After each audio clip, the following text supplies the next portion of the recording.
When a cold-hearted billionaire had his loyal maid arrested for a crime she didn't commit, no one expected his 6-year-old daughter to walk into the courtroom, face the judge, and say in front of everyone, "Free my maid and I'll heal you." The entire room burst into laughter. Reporters, lawyers, even the prosecutor thought it was a child's fantasy.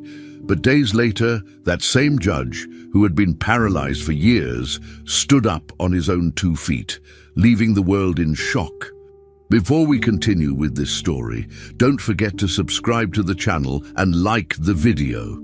Oh, and don't forget to comment below where you're watching us from. We love to know that. Richard Lancaster was a billionaire known across the world for his success in the technology industry.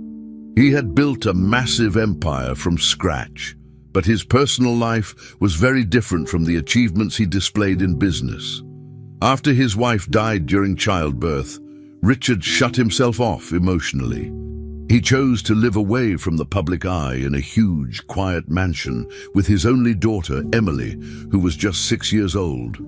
The house was filled with luxury, high-tech systems, designer furniture, expensive paintings, but it lacked something very basic: warmth. Richard kept himself busy with business calls, video conferences, and long hours in his office. His days were packed with decisions, meetings, and managing companies, leaving no space for personal time. Emily, meanwhile, grew up mostly alone, surrounded by things instead of people. Her father was there physically, but never emotionally. He made sure she had everything she needed: food, clothes, toys. But he didn't sit with her, play with her, or even talk to her much. Emily had her own room full of the best toys money could buy: dolls, stuffed animals, games, and books. But she didn't feel happy. Her days followed the same pattern.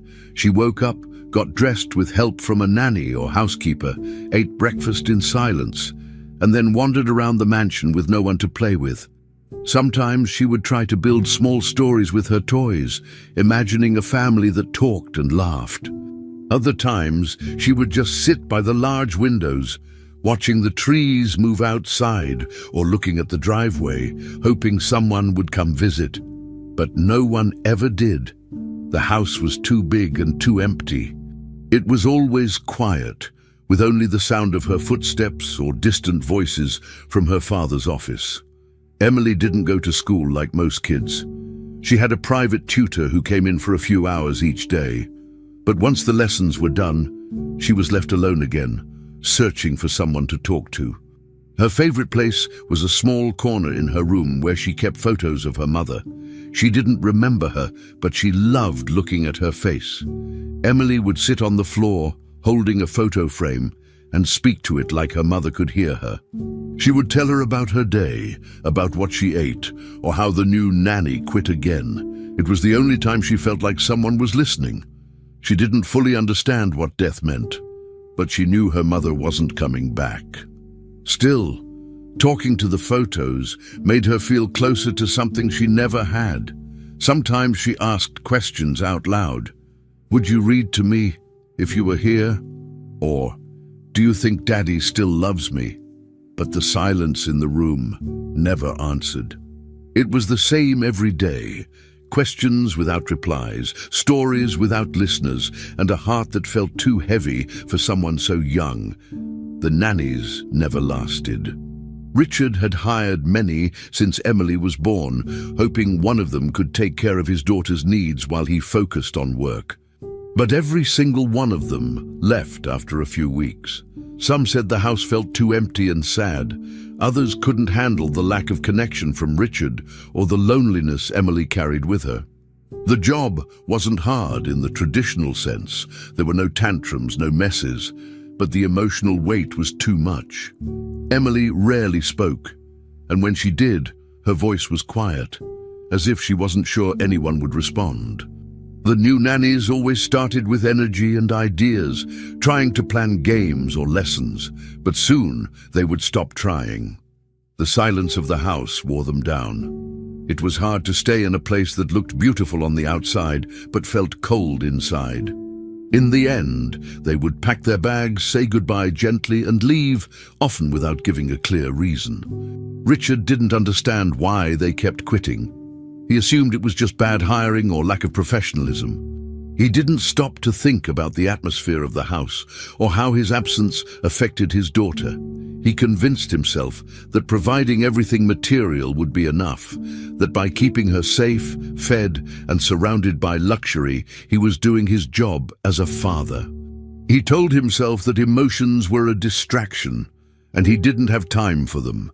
Business was demanding, and his empire depended on his full attention. But deep down, there was a part of him that felt something was wrong. Sometimes, late at night, he would stand outside Emily's door, listening. He could hear her talking to the photos or crying softly. He would pause, hesitate, and then walk away. He didn't know how to comfort her. He didn't know how to be the parent she needed. So he stayed in the only role he understood, the provider. And so, each day ended the same way it started. Emily would lie in her large bed, surrounded by soft toys, looking up at the ceiling, waiting for sleep to come. Sometimes she would whisper goodnight to her mother's picture before closing her eyes. Richard would stay in his office, working late into the night, papers and screens glowing in front of him, completely absorbed in numbers and strategies. The mansion would fall into silence once again, with only the hum of electronics and the ticking of clocks filling the air. The distance between father and daughter grew wider with each passing day, not because they were far in space, but because there was nothing connecting them anymore. Emily lived in a world of quiet dreams and unanswered questions, while Richard hid in a routine that kept him from facing what he had lost and what he was still losing. After yet another nanny decided to leave, the housekeeper, who had been working for the Lancaster family for years, took it upon herself to find someone new. She contacted a small agency that specialized in placing domestic workers and eventually came across Grace Miller. Grace was not like the others. She didn't come with fancy resumes or glowing references from rich families. She lived simply, spoke little, and dressed in plain clothes. During the interview, she listened more than she talked, and when she spoke, her voice was calm and steady. The housekeeper felt something different in her, something solid and quiet. Desperate to break the cycle of short-term hires, she hired Grace without much discussion. Grace arrived at the mansion on a Tuesday morning, carrying only a small suitcase and a soft expression. She didn't ask many questions. She followed instructions carefully and walked through the house as if she understood how to exist without making a sound. She moved with care, not rushing, not hesitating. It didn't take long for Grace to learn her way around the mansion. Within a few days, she already knew where everything was stored, which doors creaked, and which lights tended to flicker. But more important than learning the layout of the house was how quickly she connected with Emily. From the beginning, Grace didn't push or insist on anything. She simply made herself available. The first time Emily approached her was during lunch. The girl quietly walked into the kitchen and watched as Grace was slicing fruit. Grace didn't say anything. She simply smiled and offered a piece. Emily took it and stayed there. From that moment, something began to shift. Emily started following Grace from room to room, not speaking much at first, just watching. Then one day she asked Grace to help her pick a dress. Later she asked her to read a story. Grace always responded with calmness, never showing annoyance or rushing through anything. Emily felt safe around her. As the days passed, Emily's behavior began to change. She smiled more often and spoke a little louder. She waited for Grace in the morning and looked for her in the afternoons. Sometimes she would take Grace by the hand and ask her to play. They would sit on the floor of her room, surrounded by dolls, and Grace would listen as Emily made up little stories. At night, Emily no longer stared at the ceiling alone. She waited for Grace to come and read her a story before bed. Grace would sit beside her and read slowly, letting the girl look at the pictures and ask questions.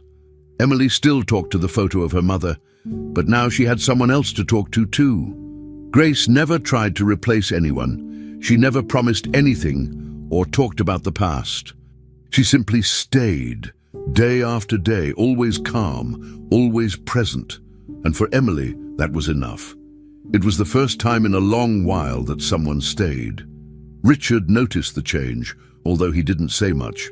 At first, he treated Grace like he had treated all the others, politely but distantly. He gave her no special attention. His routine stayed the same: long work hours, short meals, and late nights in the office. But after a few weeks, he started to notice things. Emily was more cheerful. The sound of her voice carried farther in the hallways. There were fewer complaints from the housekeeper. One evening, Richard saw Grace and Emily in the garden, sitting on a bench, talking. He didn't interrupt. He just watched for a few seconds and walked away. Grace didn't try to impress him. She didn't make suggestions or bring up conversations. She did her work quietly. Her presence was steady, and her habits were simple. Richard found himself watching her more often, during breakfast preparations, during story time with Emily. But he still didn't say anything. He wasn't sure how to react to the calmness she brought. Over time, the entire atmosphere of the mansion changed. It was still big and quiet, but the silence wasn't as heavy. There was a sense of order, not just in how things were cleaned or arranged, but in how people moved and interacted. Grace followed a clear routine. She started her mornings early, completed her tasks with care, and always made time for Emily. She made sure the child had clean clothes, healthy meals, and someone to talk to. She didn't try to take over the household. She respected boundaries, followed rules, and stayed out of Richard's way. But her work had an impact. The staff seemed more relaxed. Emily was more open. Even the housekeeper, who had been stressed for months, commented on how much smoother things felt. Grace never called attention to herself, but her presence was noticeable in the small changes that started adding up. For the first time in years, life inside the mansion didn't feel so heavy. Grace never talked much about herself. No one knew where she came from exactly, or why she had chosen to work in such a lonely house, but she didn't seem uncomfortable with the quiet. In fact, it looked like she understood it. She spoke when needed, listened carefully, and always treated Emily with patience and care. She didn't act surprised when the girl asked strange or sad questions. She just answered simply or stayed quiet with her, which often helped more. Richard remained mostly in the background, watching things unfold. Sometimes he thought about asking Grace questions or thanking her, but the words didn't come easily to him. So he kept his distance, observing the way Emily had started to depend on her. Grace didn't try to win anyone over, but somehow she made things better. The house, which had been cold and distant for so long, now had something new in it, a feeling of calm, brought not by big gestures, but by Grace simply being there and doing her job with quiet dedication. Emily's bond with Grace grew stronger every day. What started with small interactions slowly turned into a deep connection. Emily would wake up and look for Grace immediately, often asking where she was if she wasn't nearby. Grace started including Emily in her daily tasks, and the girl followed her everywhere. They made breakfast together, with Emily helping to crack eggs or mix pancake batter. Grace never rushed her, even if it made the process slower. After meals, they would spend time in the garden pulling out weeds or watering the plants. Emily liked digging small holes in the dirt and placing seeds inside, even if they weren't always planted properly. Grace guided her with patience, always allowing her to try things on her own. At night, they invented stories together. Emily would start with a character, and Grace would help build a little adventure around it. Sometimes they laughed, other times Emily grew quiet and just listened. It became part of their routine, something they both looked forward to. One night, after their story, Emily hugged Grace tightly and whispered, "Good night, Mommy." The words surprised Grace. She froze for a second, unsure how to react. Her eyes filled with tears, but she didn't let them fall. She didn't correct the girl or pull away. Instead, she held Emily a little tighter and whispered back, "Good night, sweetheart." It was the first time Emily had called her that. The moment hit Grace deeply. She knew she wasn't Emily's mother, and she had never tried to take that place. But hearing those words filled her with something she couldn't explain. She didn't know if she should be happy or scared. Emily had never known her real mother, and now, after so much loneliness, she had chosen Grace as a source of comfort. Grace couldn't stop thinking about it. The next day, when Emily called her mommy again while they were planting flowers, Grace smiled but didn't respond. She didn't know what the right thing to do was anymore. Their daily activities became even more meaningful after that. Grace would let Emily help wash vegetables in the kitchen and teach her how to fold napkins neatly for the table. They would sit outside on the back steps during breaks and drink juice together. Emily asked Grace about her life, even though she didn't get many answers. Grace kept most of her past to herself, but she always listened when Emily talked. Sometimes Emily would tell her about dreams she had or questions she was too shy to ask her father. Grace gave her honest, gentle replies. One afternoon, when Emily scraped her knee, she ran straight to Grace and not to the housekeeper or staff. Grace cleaned the wound, put on a bandage, and stayed with her until she stopped crying. In those quiet, everyday moments, Emily felt safe. The affection between them was clear to anyone who observed it, but they didn't talk about it openly. It just became part of how they were around each other. Richard eventually noticed the closeness between Grace and his daughter. He wasn't blind to the change. Emily smiled more, talked more, and showed less fear of being alone, but he didn't see it as something positive. Instead of understanding it as emotional healing, he saw it as a possible problem. He started feeling uncomfortable with how often Emily referred to Grace, how she wanted to be around her all the time. He began to worry that Emily was becoming too attached. To him, it felt like she was confusing roles, that she was seeing Grace as a replacement mother. This idea didn't sit well with him. One evening, after watching from the hallway as Grace tucked Emily into bed, Richard asked her to come to his office. His tone was calm, but there was an edge to it. He sat at his desk and told her plainly that he had noticed the bond between her and his daughter, and while he appreciated her work, he didn't want Emily to grow emotionally dependent on her. The conversation was difficult for Grace. She stood quietly in front of Richard's desk, listening to every word without interrupting. He wasn't angry, but he was firm. He said he needed to protect his daughter's emotional stability and that things were becoming too personal. Grace nodded respectfully. She didn't argue. She didn't cry. But inside, she felt torn. She understood his concern, and she didn't want to cause confusion or cross boundaries. Still, hearing that she needed to hold back made her feel like she was being asked to pull away from something real. She had never pushed Emily to see her as a mother. She had only been kind, present and supportive, and yet those simple actions had created a connection that now seemed to be a problem. Grace returned to her room that night, feeling heavy. She kept thinking about Emily and how that one word, "mommy," had changed everything. She wanted to do what was right, but she wasn't sure what that meant anymore. The next day, Grace acted as usual.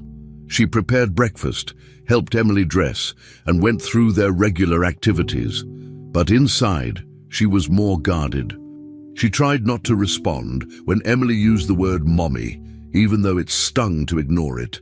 Emily noticed the change. She didn't understand it, but she felt it. Grace still smiled, still helped her, but something was different.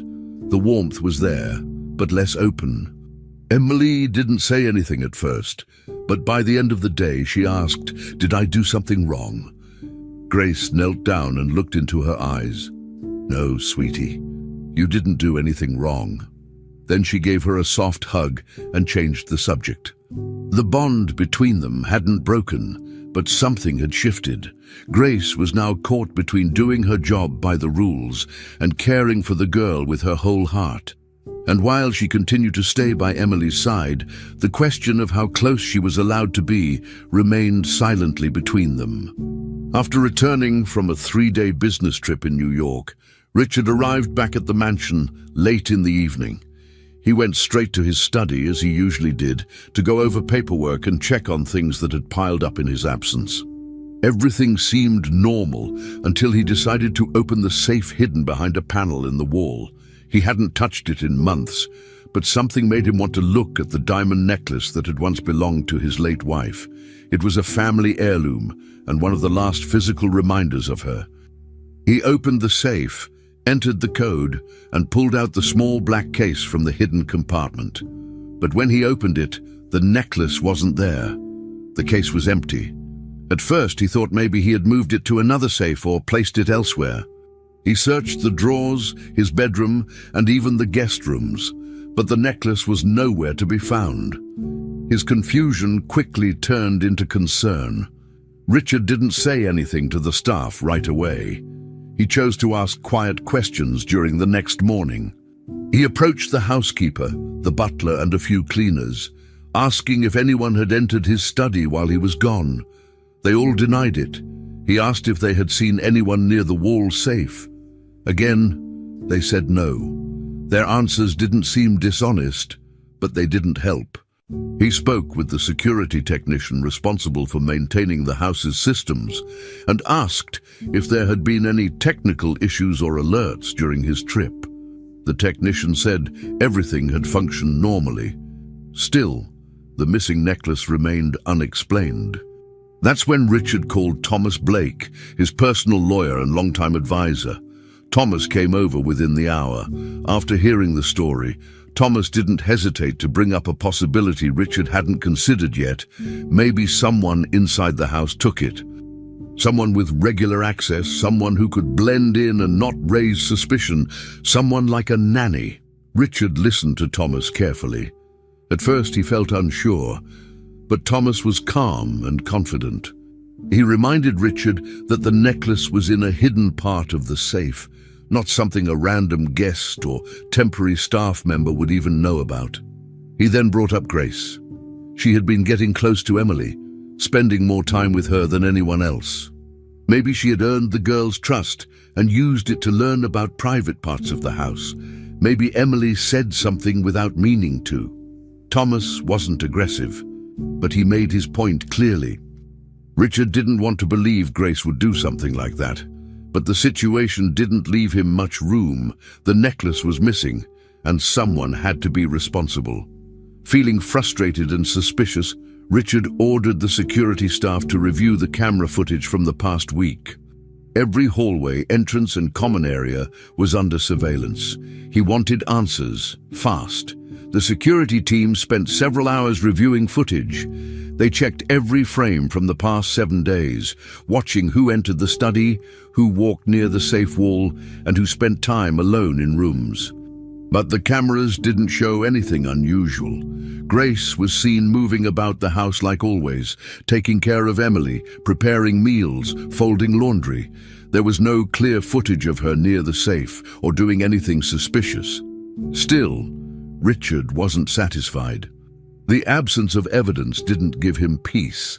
He believed that someone who planned carefully wouldn't get caught on camera, and Grace had been in the house long enough to understand the layout, the staff's schedules, and the places people avoided. Thomas continued to point out that her connection with Emily gave her more access than anyone else. In the end, without any clear proof but filled with pressure and doubt, Richard made a choice. He called the police and reported the necklace as stolen. He gave them all the details and mentioned Grace by name. The police arrived in the afternoon. 2 officers came in through the main entrance, asking to speak to Grace. She was in the kitchen, helping Emily pour juice into a glass. When she saw the uniforms, she looked confused but calm. The officers informed her that she was being taken in for questioning related to a stolen item. She asked what this was about, but they didn't explain much. They told her she would have the chance to speak at the station.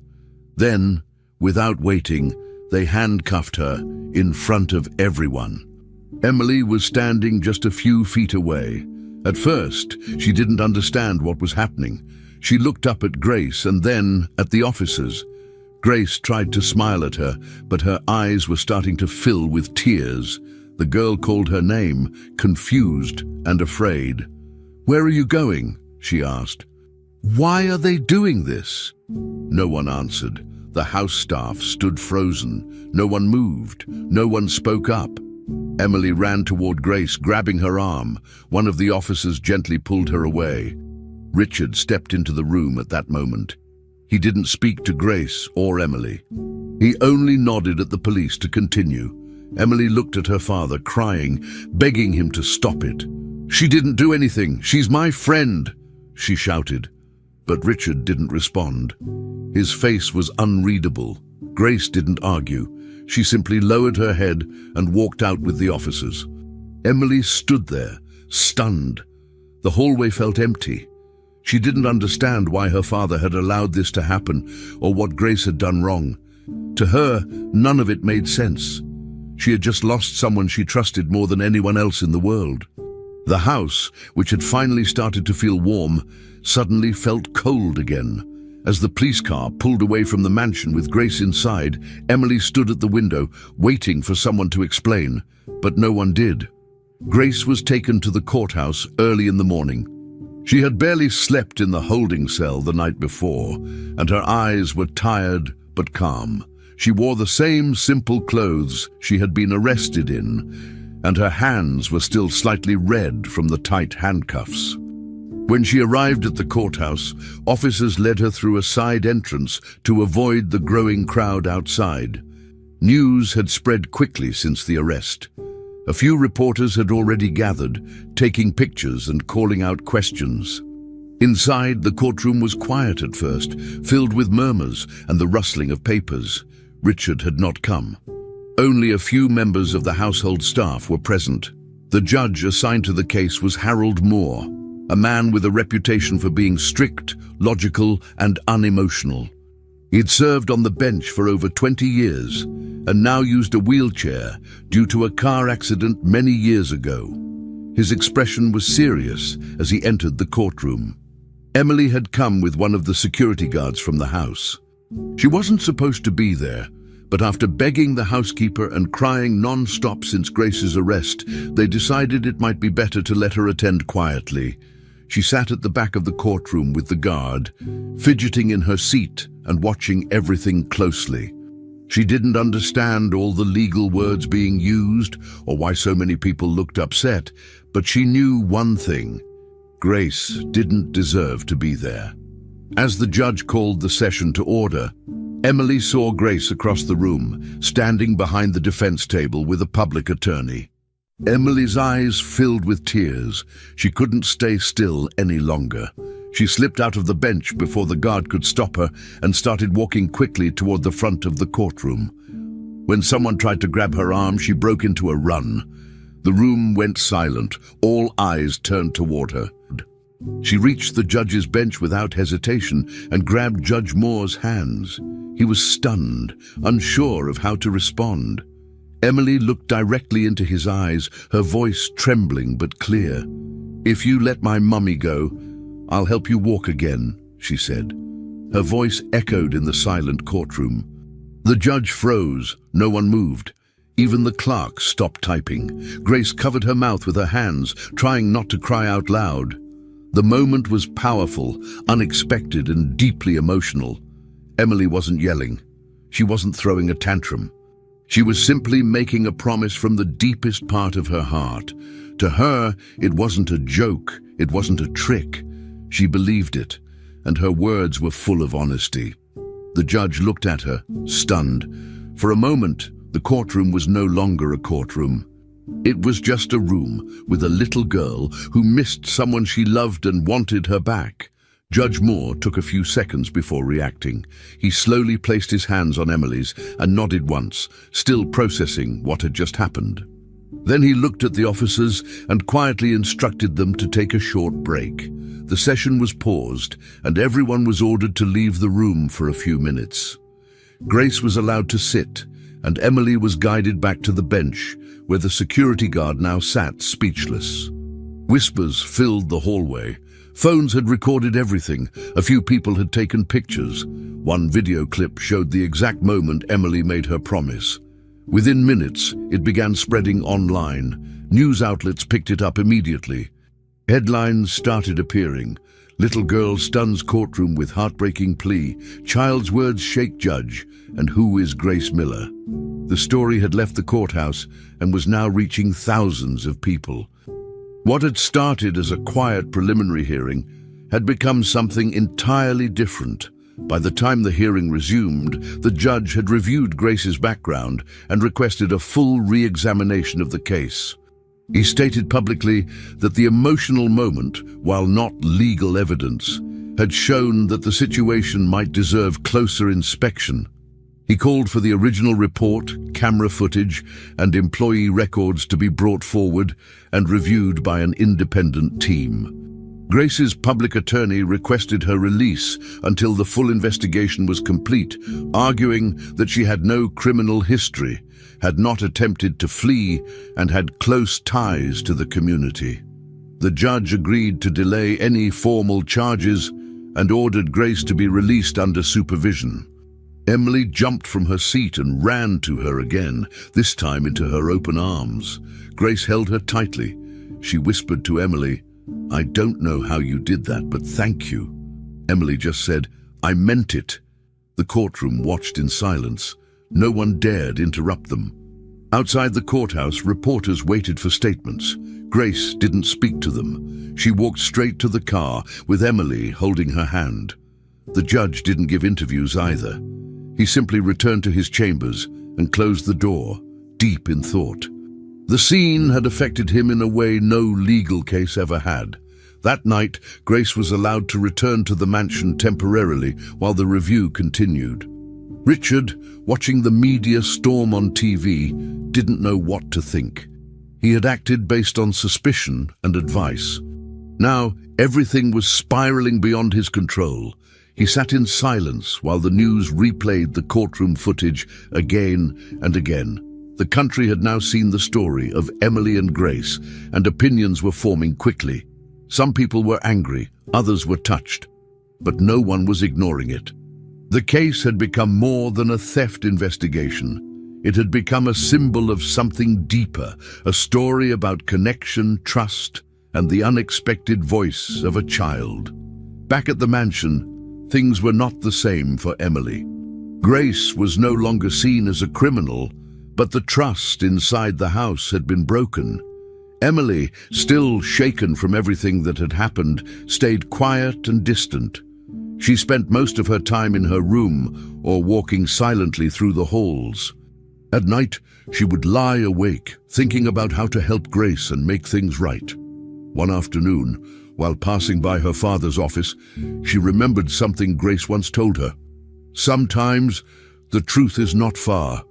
You just need to look in the right place." That sentence stayed in her mind. Emily waited until late at night, when everyone was asleep. She tiptoed down the hallway and into Richard's office. She closed the door slowly and started looking through drawers, boxes, and folders. Most of it looked like business papers, but she didn't really understand the details. She was looking for something, anything, that could prove Grace didn't take the necklace. Emily didn't find anything that first night, but she didn't give up.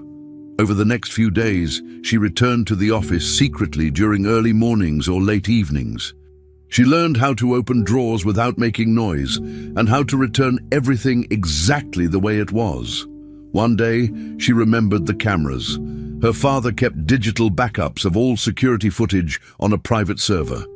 Emily didn't know much about computers, but she remembered an old friend from the past, a man named Carl, who used to work in the security department of the mansion. He was kind to her when she was younger and had even shown her how the cameras worked once. Emily found his phone number in an old contact book in the kitchen. She called him from the landline and asked him to meet her behind the garden gate, far from the house where no one could hear. Carl, curious and concerned, agreed. She explained everything she was trying to do, and he agreed to help. Carl came back to the mansion pretending he was there to check on an old system, while inside he logged into the server and showed Emily how to search for past footage. They focused on the dates when her father was away on his business trip, the time when the necklace went missing. After hours of looking through the recordings, Emily found what she was looking for. The camera in the hallway outside Richard's office showed Thomas Blake, the lawyer, walking toward the study late at night. He didn't seem rushed, but he looked around before entering. A few minutes later, he was seen inside the office, flipping through folders and walking toward the area where the hidden safe was. Emily froze while watching it. She had trusted Thomas, just like her father did. She never imagined he would go that far. Carl copied the footage to a pen drive and handed it to Emily.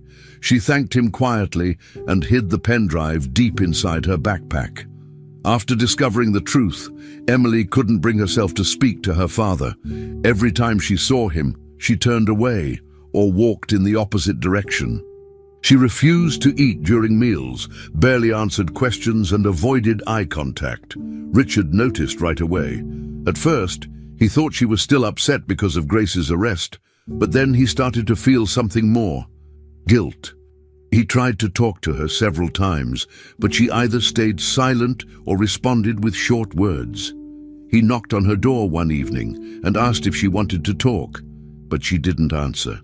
He left a tray of food by the door, hoping she would eat, but the plate stayed untouched.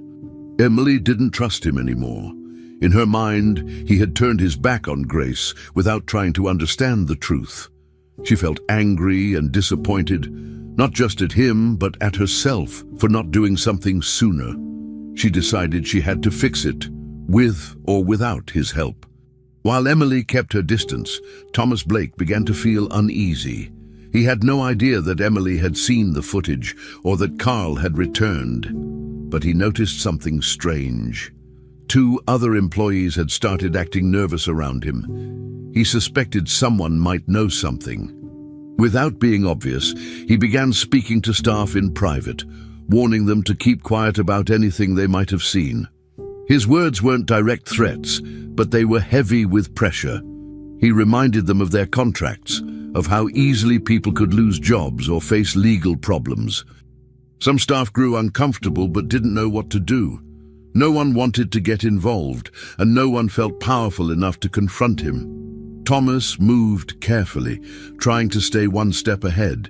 He still didn't think Emily could be a problem. She was just a child in his eyes, quiet and emotional. But he underestimated her. Emily had already decided she wouldn't wait for anyone to act. She had a plan of her own. Emily knew that showing the footage to her father wasn't enough. He had already made one mistake by trusting the wrong person. This time she wanted to make sure there would be no more doubts, so she put the pen drive in a small envelope and wrote a short note. "Please watch the video. It's important." She didn't sign her name. She placed the envelope inside her school backpack and asked the housekeeper to take her into town, saying she needed a new book. But instead of going to the bookstore, Emily asked to be dropped off near the courthouse. She walked straight to the prosecutor's office. A secretary tried to stop her, asking for her name and reason for being there, but Emily insisted it was urgent. After a short wait, she was allowed to speak with a junior attorney, who was surprised by how serious the little girl sounded. Emily handed him the envelope without explaining too much. "This will help Grace," she said. Then she turned around and left. The pen drive Emily delivered to the prosecutor's office was received with curiosity. The junior attorney who opened the envelope was surprised to find a simple USB device with a note attached. The note read, "Please watch the video. It's important." He inserted the drive into his computer and played the file.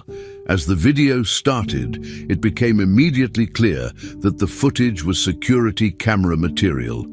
It showed Thomas Blake walking into Richard Lancaster's office alone at a suspicious hour. The room was dark, and Thomas appeared cautious, looking around before stepping fully inside. He moved confidently, as if he knew exactly where to go. Then he walked to the wall, opened the hidden panel, and accessed the safe. The footage showed him handling something inside, although the object itself wasn't visible, but it was clear.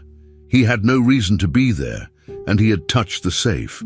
The attorney paused the video and immediately called his superior. Within hours, the footage was sent directly to Judge Harold Moore. Judge Moore, known for being strict and careful, watched the footage in silence. He didn't react immediately, but his expression grew more serious by the second. He had been reviewing the case carefully ever since Emily's emotional plea during the earlier hearing. Now, with visual evidence in hand, everything changed. The images confirmed that Thomas had entered the office alone and accessed the safe without permission. That fact, combined with the timeline of the necklace's disappearance, left no room for doubt. The judge called for an urgent meeting with the prosecution team and ordered an immediate review of the charges against Grace Miller. The evidence proved her innocence beyond question. Within hours, the prosecutor filed an official motion to drop all accusations and release Grace from custody. Judge Moore signed the release papers the same day. The news traveled fast. Supporters who had followed Grace's case gathered outside the prison gates, holding signs and waiting to see her walk out. When she finally did, they applauded and cheered loudly. Grace stepped out of the building slowly, unsure of what to expect. She wore the same clothes she'd been arrested in, now wrinkled and worn. As she walked through the prison gates, the crowd clapped and some people even cried. Reporters shouted questions, but she said nothing. A staff member from the prosecutor's office guided her to a waiting car that would take her back to the city. At the same time, the news reached Richard Lancaster at his office. He was reviewing reports when his assistant came in and told him what had happened. At first, he didn't understand. "What do you mean she's free?" he asked. Then he was shown the footage. He watched in disbelief as Thomas appeared on screen, clearly tampering with his office safe. Richard couldn't move. The guilt hit him all at once. He had trusted the wrong person, accused the wrong person, and hurt the only person who had truly been there for his daughter. He felt ashamed. Later that day, Richard called Thomas Blake into his office. He didn't wait long. As soon as Thomas walked in, Richard confronted him with the video. "Explain this," Richard said, pressing play. Thomas's face changed. He tried to lie at first, saying he was looking for legal documents. Richard didn't believe a word. "You had no reason to touch that safe," he said. Thomas stayed quiet. Richard pressed harder, demanding answers, but eventually Thomas stopped talking. Security entered the office moments later, followed by local police. Richard handed over the footage himself. Thomas was arrested on the spot, charged with obstruction of justice and qualified theft. He didn't resist. He just looked down and let the officers take him.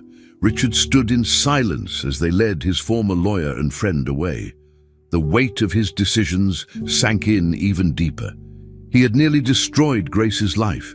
He had broken his daughter's trust. And he had done all of it without checking the facts first. That night, Emily sat on the stairs of the mansion, hugging a pillow and waiting. When the car pulled up and Grace stepped out, Emily ran toward her without hesitation. Grace dropped her small bag and caught her in her arms. They stayed like that for a moment, not saying anything. The house staff watched from a distance, quietly relieved. Grace returned to the mansion at Emily's request. She didn't ask questions, and she didn't make demands. She just came back because Emily needed her. Richard met her in the hallway a few minutes later.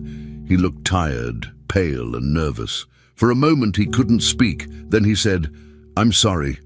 He apologized for everything. For the arrest, for the doubt, for not protecting her when he should have. Grace nodded slowly. "I know," she replied. There was no anger in her voice, just quiet sadness. Richard didn't expect forgiveness, but Grace didn't walk away either. They both knew things couldn't go back to the way they were overnight. Over the next few days, the mansion began to feel a little less heavy. Emily started smiling again.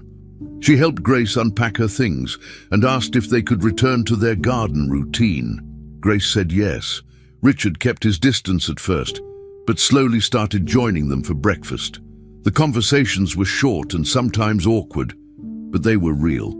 One evening, he sat with Emily and asked if she wanted to read a story together. She agreed. It wasn't perfect, and it didn't fix everything, but it was a start. Grace didn't leave. She stayed, not because she was forced to, but because she wanted to help Emily feel safe again. The three of them were still healing, each in their own way, but the truth had come out, and justice had been served. For Emily, that was enough. She had fought for someone she loved and had been brave when no one else was. Now, sitting between her father and Grace, she finally felt at peace. Emily sat on the living room floor, flipping through one of her storybooks, but her mind wasn't really on the pages. She was thinking about Judge Moore. Days had passed since Grace came back home, and everything had started to settle down again. But Emily couldn't forget the words she said in the courtroom. "If you let my mommy go, I'll help you walk again." It hadn't been just something to say, she meant it. That promise stayed in her mind every day. One morning, she walked up to her father while he was having coffee and said, "Daddy, we need to help the judge. I promised him." Richard looked at her, confused. He had been focused on work and repairing the damage caused by his mistake. "What do you mean, sweetheart?" he asked. Emily explained word by word that she had made a promise and she wanted to keep it. She asked him to help. At first, Richard didn't take it seriously, but Emily didn't let it go. Emily brought it up again the next day, and the day after that. She reminded Richard of the promise she made in front of everyone, and how the judge had paused when she said it. "He listened to me," she said. "Now we have to help him." Richard was still doubtful, but he could see how important this was to his daughter. He began doing research, looking up treatments for spinal cord injuries, physical therapy programs, and new medical technologies. He contacted several hospitals, made calls, and spoke to doctors. Most said there was little they could do after so many years, but one specialist mentioned a newer method using neurostimulation. It was expensive and experimental, but it had shown results in some patients with similar conditions. Richard used his name and contacts to get a direct appointment with the lead doctor. He explained the story briefly about the judge, the child, the promise. The clinic agreed to evaluate the case, more out of curiosity than confidence. When Judge Moore received the call about the evaluation, he wasn't sure how to react. He had lived with paralysis for a long time. Doctors had told him more than once that there was no solution. He didn't want to get his hopes up, but when he heard it was Emily who pushed for it, he paused. He remembered her small hands holding his that day in court, and the promise she made with such confidence. Something about her words had stayed with him. Maybe he didn't believe in miracles, but he believed in people. He agreed to go for the consultation. The day of the appointment, Richard and Emily met him at the clinic. He was quiet, almost awkward, but Emily was calm. She held his hand again while he was wheeled into the exam room. The specialists ran a full series of tests, scans, muscle response readings, and reflex checks. The results surprised them. There was still slight muscle activity in his legs, something that gave them a reason to try. The treatment plan was intense. Judge Moore would need to go through daily physical therapy, frequent neurostimulation sessions using advanced equipment, and regular meetings with a psychologist to help him adjust. It wasn't going to be easy. There were no guarantees. But there was now a possibility, and that was enough to begin. Emily attended the first few sessions. She sat quietly during the exercises, sometimes holding a book or watching the machines closely. When the therapy got too difficult, she would squeeze the judge's hand and tell him, "Don't stop, you're doing good." He didn't say much, but he listened to her. The medical team noted how unusual the situation was, a child being involved in such a serious recovery. But they also noticed something else. The judge responded better when Emily was around. His mood changed. He became more motivated. After a few sessions, the muscles in his legs began to react slightly better. The progress was slow, but it was real. Word about the judge's therapy began to spread. Doctors who once thought there was no chance were now taking an interest. Emily remained consistent, attending sessions when she could, bringing simple drawings to decorate the room, or reading out loud during rest periods. Richard watched all of it closely. He began coming more often, not just to support his daughter, but because he had started to care.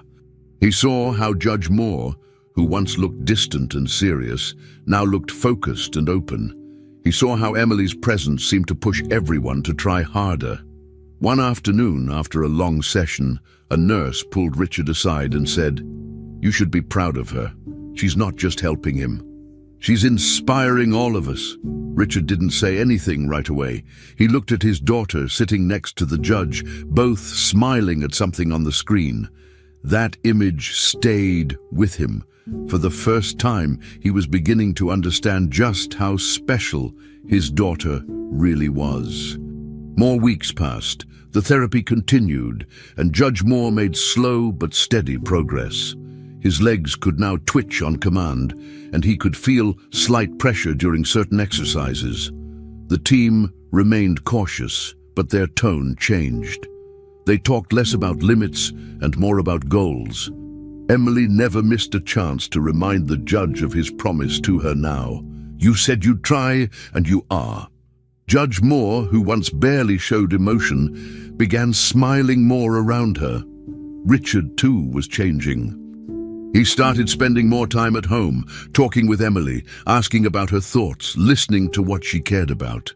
He apologized again for not seeing the truth earlier, and this time Emily nodded and said, "It's okay now." Their bond was slowly being repaired. Grace, still a calm and steady presence in the house, watched over them both. In the end, Emily's promise became more than words. It became action, healing, and a path that connected them all in a way none of them had expected. After several weeks of intense and carefully monitored treatment, Judge Harold Moore began to show clear and promising signs of progress. What started as small, almost invisible movements in his legs slowly developed into controlled motion. First, he was able to move his toes, then his feet. With time, he managed to flex his ankle slightly. The therapy team stayed focused and cautious, adjusting his sessions as needed. They introduced a standing frame, which helped him get used to bearing weight on his legs again. He needed support from both sides, but the fact that he could stand at all was a huge victory. The emotional weight of those first moments standing was clear on his face. Though he didn't say much, he held onto the parallel bars longer than necessary, taking it all in. Emily, who had been there for almost every session, clapped and cheered from her chair, her smile bigger than ever. "See? I told you," she said, and the judge just nodded, holding back his emotions. As progress continued, the medical team suggested a symbolic return to the courthouse, not for work, but for a visit. The idea was simple: show that healing was possible and give the judge a chance to thank those who had supported him. News of his recovery had spread, mostly due to Emily's story. The public had followed her promise, the treatment, and now they were eager to see the result. The event was organized with help from state representatives, court staff, and even some medical professionals. On the day of the visit, the courthouse lobby was full. Reporters, judges, lawyers, and clerks stood together waiting. Cameras were positioned at the back. The room went quiet when Judge Moore entered in his wheelchair, pushed by a nurse. But instead of staying seated, he reached for the handles of a walker. Slowly and carefully, with the help of two therapists on either side, he stood up in front of everyone. A few gasps were heard. No one expected it. Step by step, the judge began walking across the courtroom floor. Each step was slow and required effort, but his focus never broke. The room remained completely silent. No one moved, afraid to interrupt the moment. He used the walker for balance, his arms tense but his face steady. When he reached the center, he turned toward the crowd. He looked out across the room and said, "I never imagined I would stand here again, literally. I owe this moment to many people, but one person in particular reminded me what determination really means." He looked at Emily, who was sitting in the front row. She made a promise, and because of her, I made one to myself, to not give up. The room remained quiet for a second longer before the sound of hands clapping filled the space. Emily stood up, ran toward him, and hugged him tightly. She held on to him without saying a word, her face buried in his chest. He gently placed his hand on her back. The applause continued for a while. People stood, some with tears in their eyes. Even the officials in suits and ties, used to being serious and composed, couldn't help but join in. Richard stood in the back of the room, watching everything. His eyes were watery, and he didn't try to hide it. He had followed every step of the recovery, but seeing the final result in that courtroom was different. It was real. It was public. It was powerful. He made his way to the front, waited for the noise to settle, and then asked to speak. Holding the microphone with a slightly unsteady hand, he said, "My daughter taught me something I'll never forget.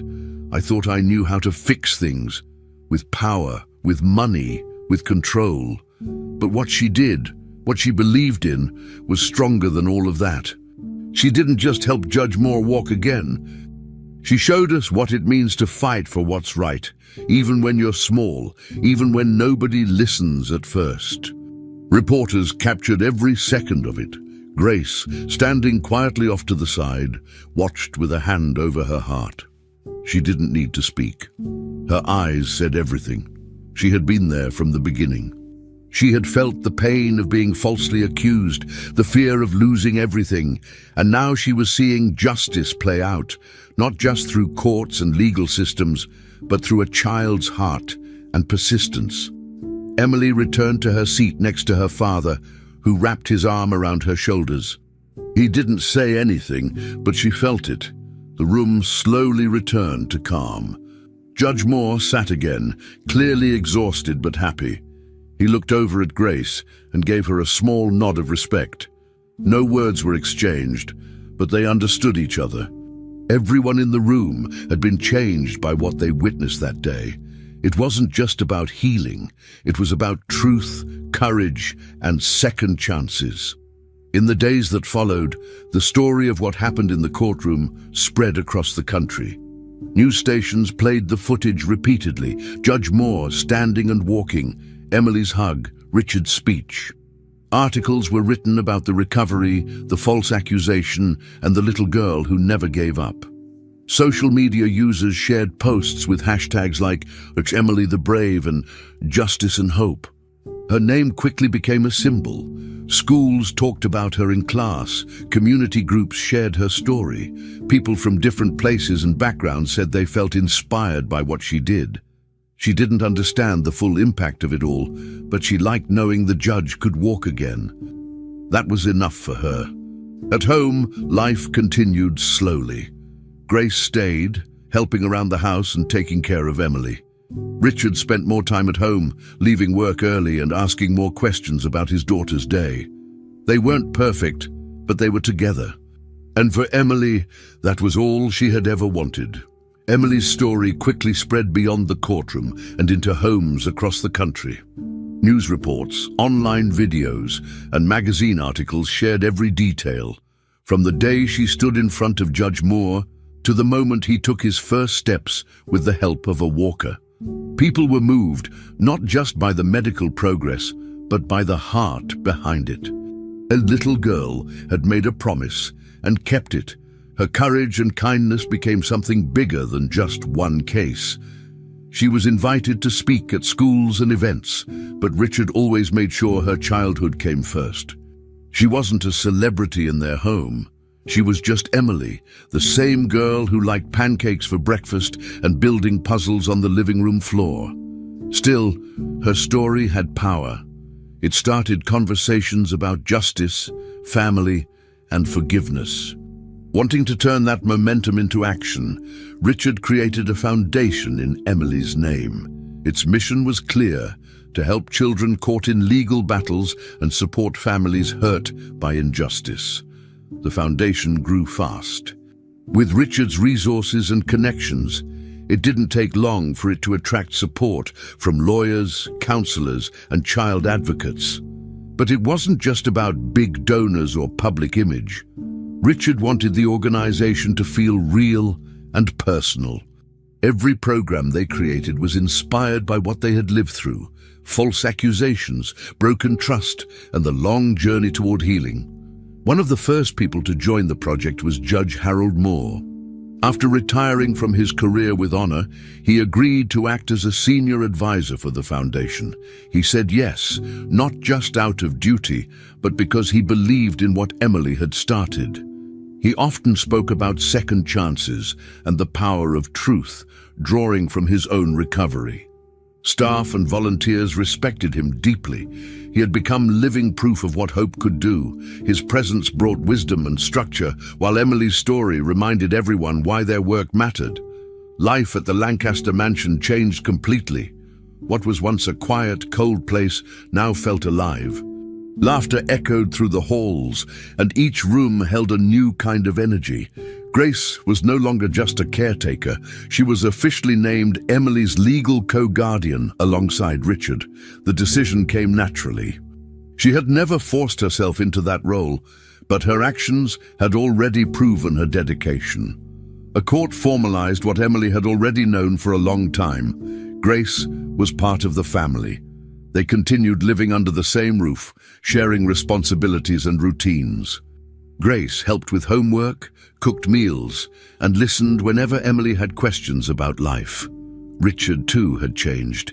He was more present, more patient, and more open. The three of them built a life not based on perfection, but on real care. They didn't follow traditional rules of what a family should be. They just focused on being there for each other every day, in the ways that mattered most.